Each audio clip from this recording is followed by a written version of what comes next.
जे ही तुम्हारे गृहस्थ में घरों में पहले होता था, अब तो भगवान जाने, जे ही पहली रोटी तवा में गई तो वो निकाल करके पक्की रखी जाती थी गौ ग्रास के लिए, पहला रसोई में। तो इसमें लिखा प्रतिदिन स्वभोजनम, पहले स्वयं भोजन न करके गाय के लिए ग्रास निकालना चाहिए। तो जिनके पास अर्थव्यवस्था जो गृहस्थ धर्म में है या जिनके पास अर्थ है, कुछ रोज 1 रुपया निकालो। हम कह रहे रोज निकालो तो महीने में 30 रुपया होते, 30 रुपया में एक गाय को हरी घास तो एक टाइम पवा ही सकते हो ना, बहुत नहीं है तो 1-1 रुपया निकाल के अगर एक गाय को चारा दोगे तो एक बार का भोजन तो हो ही सकता है। 30 रुपया में हरी घास जाकर के उसके दावा एक बार तो पवा दोगे ना। अग्रग्रासे परोभावा कर्तव्य भक्तितोन, हम भक्ति पूर्वक गाय को एक ग्रास भोजन में 1 रोटी तो निकालना चाहिए गाय के लिए, ऐसा शास्त्र आज्ञा कहता है। जो ऐसा करता है तो अकृत्वा स्वयमाहारम कुर्वन् नाप्नोति दुर्गतिम, अपने आहार से 1 रोटी निकालकर गाय को देता है और स्वयं 3 रोटी भले पाले 1 रोटी गाय को दे दी तो बोले उसकी दुर्गति नहीं होगी, अर्थात उसके अंदर भाव बढ़ता चला जाएगा वो भगवान की भक्ति में। और तेनाग्नयो हुता सम्यक पितरश्चापि तर्पिताः देवास्त पूजितास्तेन यो ददाति गवान्हिकम, जो प्रतिदिन गौग्रास निकालता है अर्पित करता है तो उसको अग्निहोत्र करने का फल मिलता है, उसके पितरों को तृप्ति मिलती है और समस्त देवताओं के पूजन का फल मिल जाता है जो गौग्रास निकालता है। यो वै ताड्यते यष्ट्याधेनुम मर्त्यो विमूढ़धि, जो मूर्ख मनुष्य, जैसे अब गाय दूध नहीं दे रही, मार डंडे डंडे मार रहे हैं, इंजेक्शन लगा रहे हैं, ऐसे वैसे कर रहे हैं, उसको ताड़ना दे रहे हैं, तो बोले जो मूढ़ बुद्धि मूर्ख मनुष्य, यो वै ताड्यते यष्ट्याधेनुम मर्त्यो विमूढ़धि, वो गाय को लाठी से मारता है, डंडे से मारता है, हाथों से मारता है, तो धर्मराजस्य नगरेशा याति करवर्जिताः, धर्मराज जी पहले अपने नरक में ले जा करके उसके कहते थोड़े थोड़े तिल तिल करके पहले इसके हाथ काटो, मरना है नहीं वहां, अब आराम आराम से थोड़े थोड़े पहले हाथ वर्जिताः, इन्हीं हाथों से गाय को मारा था ना, तो ऐसे थोड़ा थोड़ा काटा जाता है उसके हाथ, करवर्जिताः, उसके दोनों हाथ काट करके थोड़े थोड़े। यो वै दंसान वार्यति तस्य पूर्वे कृतार्थकाः नृत्यंत सवादिस्मास्तरिष्यति भाग्यवान, जो गौ के शरीर को स्नान कराता है, गौ के शरीर को कीट आदि से मच्छर आदि से रक्षा करता है और खूब अच्छा अच्छा पदार्थ गौ को, केवल दूध के लोभ से नहीं, ये हम गौ सेवा की बात कर रहे हैं, ये कि नहीं वहां 10 लीटर दूध देती तो हाथ फेरो, जब दूध नहीं देती है तो चारा भी ठीक से नहीं दे रहे और उसके ये स्वार्थी हो, गौ सेवा का बात नहीं, वो दूध का लोभी केवल व्यापार की बात करता है। गौ सेवा का तात्पर्य है गौ सेवा, केवल खूब बछड़े को पिला दिया प्रसाद रूप से जो दूध मिला उसका अपने सेवन की, वो बात तो अलग है। अब बछड़े को तो जरा सा केवल पिन्हाने के लिए कर दिया और खूब सारा दूध लीटर में नाप करके जा रहा है और उस समय तक तो खवाओ पियाओगे ही खूब अच्छे से, इसके बाद जब दूध देना बंद किया तो उसका आदर सत्कार खत्म, खोल के बाहर ऐसे वो प्लास्टिक खाते घूम रही है, तो ये गौ सेवा नहीं मानी जाएगी, वो स्वार्थ पूर्ति मानी जाएगी। जो सदैव गौ सेवा करता है, उसके डांस मच्छर हटाता है, स्नान कराता है, पीठ में हाथ फेरता है, उसके पूर्वज जो पितर होते हैं वो नाच पड़ते हैं, उनका मंगल होना शुरू हो जाता है कि हमारे वंश में गौ सेवक पैदा हुआ, बड़ा भाग्यवान है और वो गौ के द्वारा हमें तार देगा, ऐसा भाव गृहस्थ धर्म में जैसे है या जिनके पास बहुत अर्थव्यवस्था है, उनको चाहिए कि गौ सेवा से बहुत जल्दी शरीर पवित्र होता है, हृदय भी पवित्र होता है और गोविंद भी प्रसन्न होते हैं। यदि गावः प्रदक्षिणेर कार्या वंदनीया ही नित्यशः मंगलायतनम दिव्याः श्रेष्ठास्त्वेता स्वयं भुवा, यदि गाय घर में पाली जाए या गौशाला खोली जाए और गौओं की सेवा की जाए। जिनके पास अर्थ है, भाव है, भगवान स्वयं श्री कृष्णचंद्र जी ने गौ सेवा स्वीकार की, गौवें चराई। गौओं की परिक्रमा करने से, जैसे आप प्रभु के बिहारी जी के मंदिर की 4 परिक्रमा करें तो जो फल आपको मिलेगा वही गाय की 4 परिक्रमा कर ले तो आपको प्राप्त हो जाएगा। गौ की प्रदक्षिणा से, गावः प्रदक्षिणी कार्यावंदनीया ही नित्यशः, जो रोज गाय को प्रणाम करता है और गाय की प्रदक्षिणा करता है तो भगवत प्रदक्षिणा का उसे फल प्राप्त होता है। जहां गौएं विराजमान होती हैं वो बड़ा पवित्र दिव्य तीर्थ स्थल माना जाता है। गौएं जहां विराजमान रहती, गौशाला में भजन करे तो कई गुना बढ़कर के प्राप्त होता है।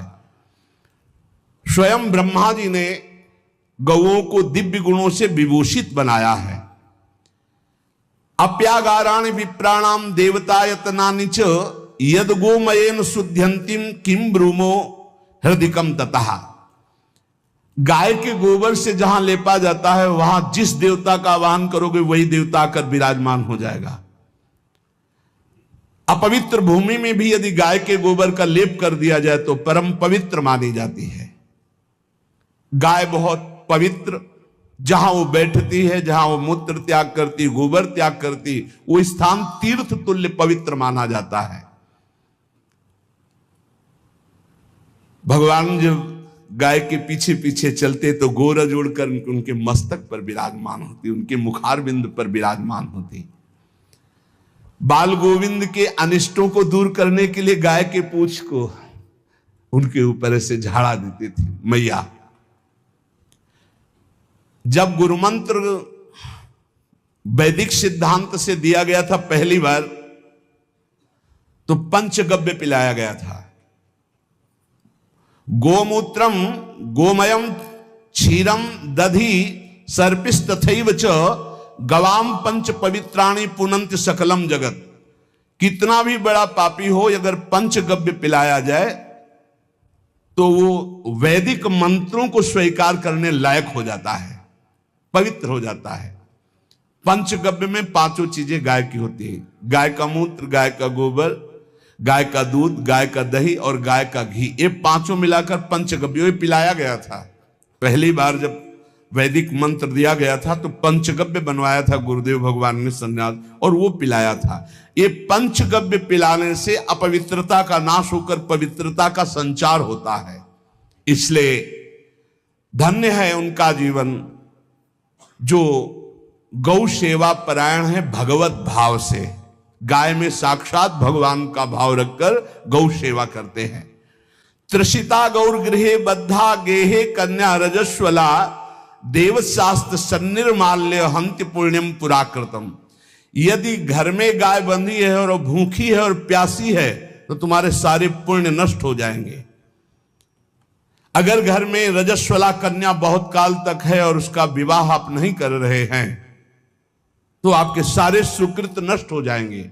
यदि घर में ठाकुर जी विराजमान है, कर का पहनाया हुआ माला सुबह तुमने देख लिया तो तुम्हारे सारे पुण्य नष्ट हो जाएंगे, क्योंकि शयन कराते समय तुमने उतारा नहीं, अर्थात तुम सेवा में प्रमाद करते हो। तो देवतास्त्र सन्निर्माल्य हंति पुण्यम पुराकृतम। जैसे सुबह श्रृंगार किया तो रात्रि के शयन के समय वो हटा लेने चाहिए माले। जब हम शयन कराते हैं तो भले पुष्प शैया पे शयन कराएं पर माला नहीं धारण कराएं। श्रृंगार का माला अगर दूसरे दिन दर्शन किए क्यों पहने ठाकुर जी, तो तुम्हारे सुकृत नष्ट हो जाएंगे। गाय बंदी हो घर में, वो प्यासी है और भूखी है, तुम्हारे सुकृत नष्ट हो जाएंगे। त्रिषिता गौर गृहे बद्धा, क्योंकि तुम्हारे पास है, सेवा करना चाहिए। यो वै गाम प्रतिसिद्ध्यंत चरंतिम च स्वतरणम नरहा तस्य पूर्वे च पितरा कंपन्ते पतनोन्मुखा। यदि गाय हरी हरी घास चर रही कहीं और तुमने डंडा ऊपर प्रहार किया और लाठी मारी तो तुम्हारे पितर खोपड़ी के बल नरक जाने के लिए तैयार हो गए, ये लिखा है। चरंतिम स्वम तृणम नरहा तो तस्य पूर्वे च पितरा कंपन्ते पतनोन्मुखा। इसीलिए क्या भारत से कहीं किसी की तुलना हो सकती है, जहां गौ को माता की पदवी दी गई, जहां गौ को हम आराध्य देव के रूप में मानते हैं, आराधना करते हैं। गौ रक्षा, गौ सेवा, ये बहुत बड़ा इसमें छुपा हुआ है। स्वयं भगवान अवतरित होकर गौ सेवा हमारे सनातन धर्म में बहुत बड़ा स्थान गौ सेवा का है। पर एक बात ध्यान रखें, इन सब सेवा का फल है भगवान के चिंतन में निरंतर वृत्ति डूब जाए। हमारी एक एक वृत्ति, एक एक क्षण भगवान के चिंतन में डूब जाए। अगर नहीं तो हम आपको उत्तर दे रहे हैं, क्या महाराज नृग जैसा कोई गौ सेवक हुआ है दानी? भागवत में पढ़ लेना। करोड़ करोड़ गायों को, करोड़ों गौशालाएं थी, एक दो नहीं। इसलिए कह रहे हैं करोड़ों शब्द कि आप उसको कोई ज्यादा ना समझें। पृथ्वी के कोई भूमि के कण गिन सकता है, बारिश की बूंदे गिन सकता है, लेकिन महाराज नृग की गौएं जितनी दान की गई वो गिनी नहीं जा सकती थी, ऐसा वर्णन आता है। अरबों अर्बुद गौओं की सब स्वर्ण से अभिषिक्त करके ब्राह्मणों को दान करना।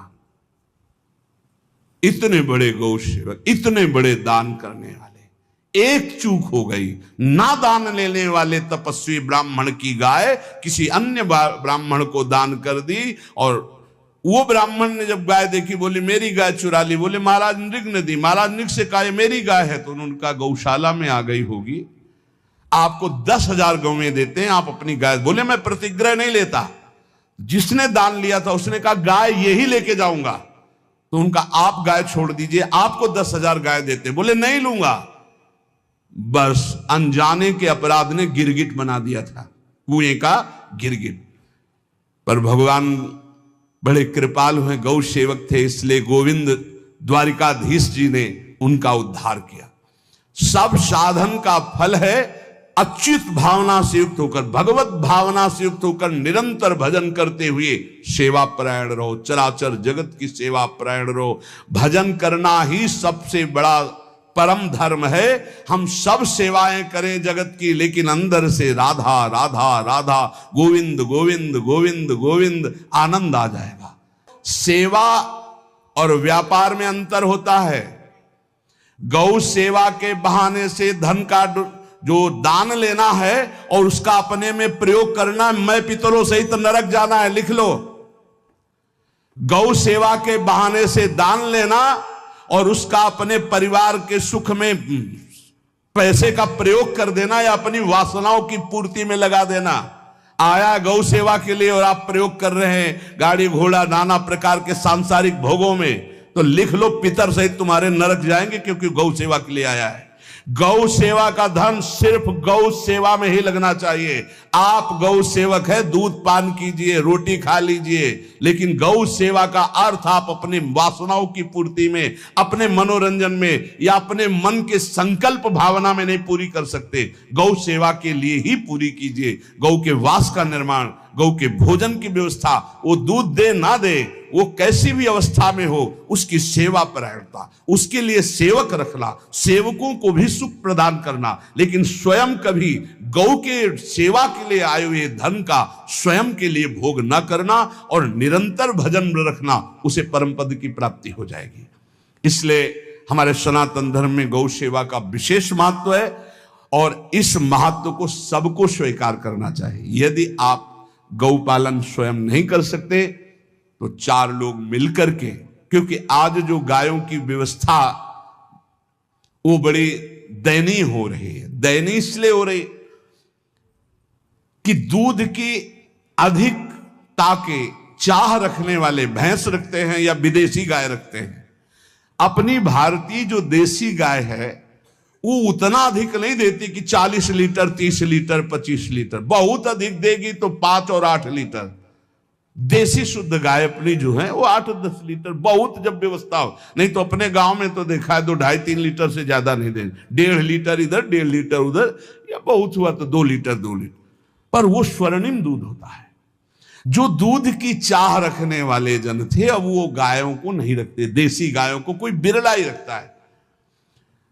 अब पहले बैलों की जरूरत होती थी, गाय बछड़ा दिया तो आनंद होता था कि किसानी के काम में। अब तो ट्रैक्टर है तो बैलों की जरूरत नहीं। अधिक दूध के लिए अरे अब तो पशुओं की जरूरत नहीं, केमिकल से दूध बन रहे हैं, टैंकर के टैंकर। तो फिर हमारी जो गायें हैं उनकी बड़ी दुर्दशा हो रही।